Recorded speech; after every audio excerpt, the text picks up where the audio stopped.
ఖమ్మం జిల్లాలో వరుస రోడ్డు ప్రమాదాలు చోటు చేసుకుంటున్నాయి. గ్రీన్ ఫీల్డ్ హైవేపై 3 కార్లు ఒకదాని వెనుక మరొకటి ఢీకొన్నాయి. ఈ ప్రమాదంలో పలువురికి గాయాలు కాగా ఆసుపత్రికి తరలించారు.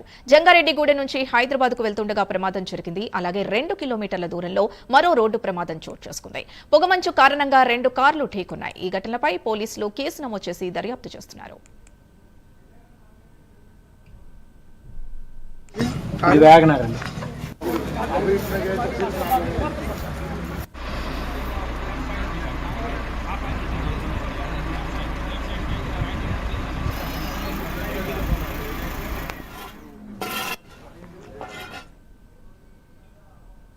ఖమ్మం జిల్లాలో వరుస రోడ్డు ప్రమాదాలు చోటు చేసుకుంటున్నాయి. గ్రీన్ ఫీల్డ్ హైవేపై 3 కార్లు ఒకదాని వెనుక మరొకటి ఢీకొన్నాయి. ఈ ప్రమాదంలో పలువురికి గాయాలు కాగా ఆసుపత్రికి తరలించారు. జంగారెడ్డిగూడెం నుంచి హైదరాబాద్కు వెళుతుండగా ప్రమాదం జరిగింది. అలాగే 2 కిలోమీటర్ల దూరంలో మరో రోడ్డు ప్రమాదం చోటు చేసుకుంది. పొగ మంచు కారణంగా 2 కార్లు ఢీకొన్నాయి. ఈ ఘటనపై పోలీసులు కేసు నమోదు చేసి దర్యాప్తు చేస్తున్నారు.